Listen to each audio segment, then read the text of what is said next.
Hi, today I'm reviewing the First Aid Beauty Hello Fab Coconut Micellar Makeup Melter.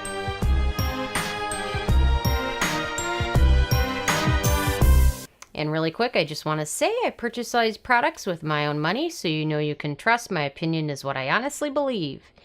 And if you want to help support the channel, give this video a thumb up. So First Aid Beauty recently released 3 new products, and this was one of them that I was most excited to get. Coconut is kind of having its moment, and so are micellar cleansers. And this one's a little different in the directions than most micellar cleansers are. Most of them say you don't have to rinse, just wipe off your face with a cotton ball full of it, and you're good to go. And this one's directions are a little differently in the fact that they direct you to rinse your face off after using it, and that's a good idea, and I'll let you know why. So let me start out with my Sarah score scale.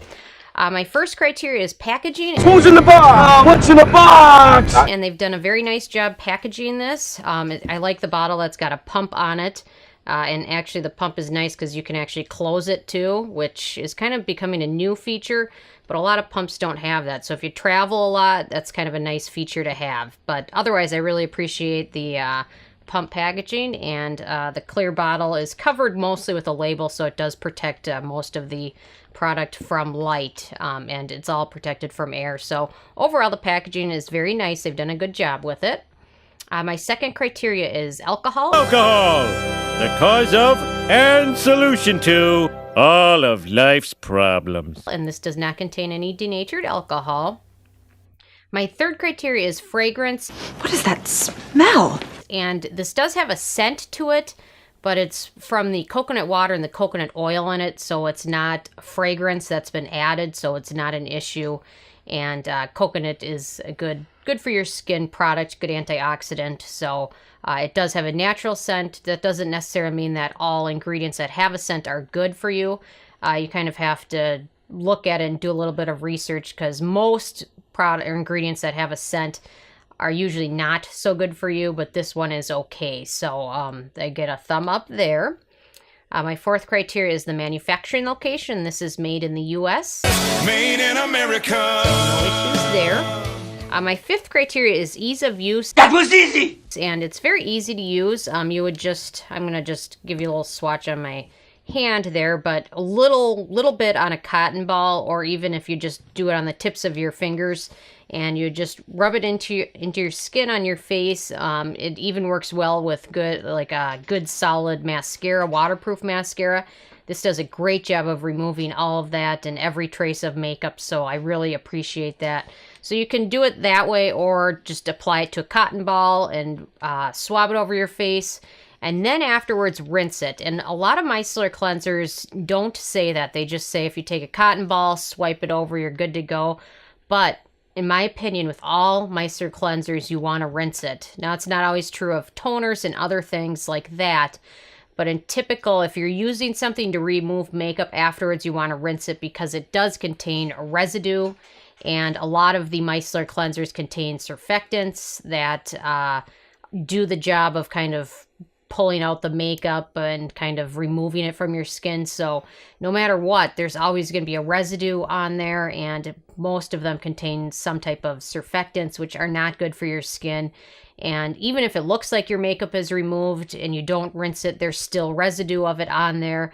So unless you're like camping or something else, you want to rinse it as often as possible if you can, unless you're like camping or something.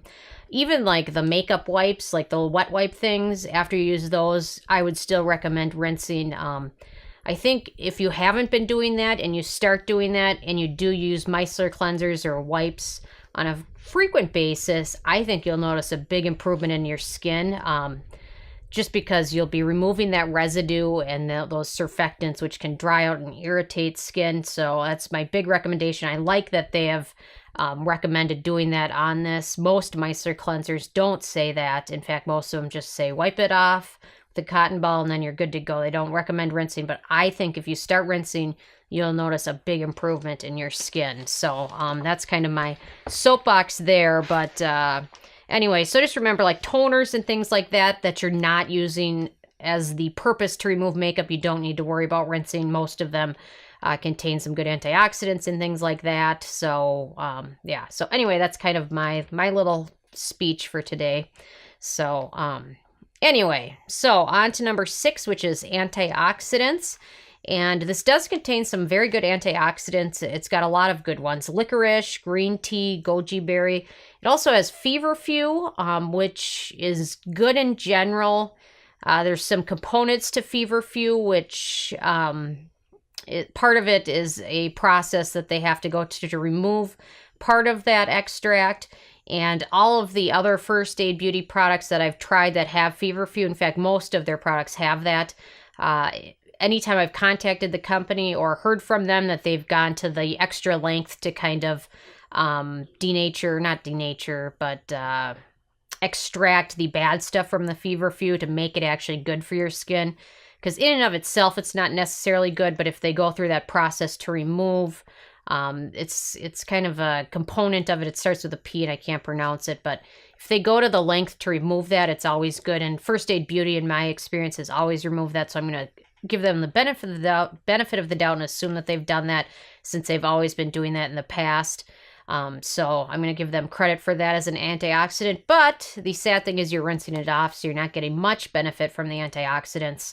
So I'd rather have them included and rinse it off than not have included it at all, but definitely spend the most amount of money in your skincare on things that will stay in your skin the longest, like good serums and moisturizers.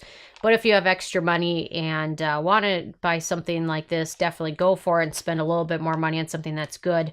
But definitely spend more money on things that will sit on your skin longer. So, but anyway, it's better to have them in there and have them be rinsed off than not have them in there at all. So, on to number 7, which is animal testing. Do they test this on animals, or is that just a lie? And First Aid Beauty is cruelty-free, which we like, and I love their new packaging is very fun. So, number 8 is performance. And I stand by my performance. And this does a pretty good job of removing makeup, even a little dab like that. My experience has been enough to remove my entire face of makeup with a cotton swab. So a little bit goes a long way. So this bottle will definitely last you quite a while. So anyway, yeah, so does a good job removing makeup. And obviously you're going to rinse it off. But it never left my skin feeling dry or irritated or itchy in any way. In fact, I found it to be slightly hydrating even. So a little bit goes a long way. And we go into number 9, which is price. The price is wrong. And it's $26, and this is the full size, which is 5.4 ounces. And like I said, a little bit like this will go a very long way, so this bottle will last you quite a long time. So the price is right, in my opinion. The price is right. It's the price is right. And number 10, which is the It Factor. Is it awesome? It's pretty awesome. And I gave this a thumb up there. Micellar cleansers have become big in the last couple of years, as well as coconut has too. And coconut can be iffy for some people, but if you're not a super huge fan of coconut, I would still recommend trying it because most of it's going to be rinsed off, but it also, the thing I like about it, doesn't leave your skin feeling dry or harsh or irritated at all. It kind of calms it. So I really would recommend trying it. And I in general, most things that this brand has come out with, I love. There's 2 or 3 things that I'm not so big on, but pretty much the rest of this brand has become a holy grail for me, in my opinion. So, yeah, so they've done a few things I'm not a huge fan of, but you know what? A lot of my things that I use on a daily basis come from this brand. Their Ultra Repair Hydrating Serum has been in my routine. I've probably repurchased it, I don't know, 20 times now. So love it. Anyway, so it's a brand worth checking out. If you haven't bought a ton from them, definitely worth checking out. So overall, on the Sarah scale of 1 to 10, this got a 10 out of 10, which is a good job. I think there's only a couple of products that have hit that yet. So it's definitely worth checking out in my opinion. So anyway, I'm interested if you guys have had a chance to give this a try yet or not. And if so, what your thoughts were.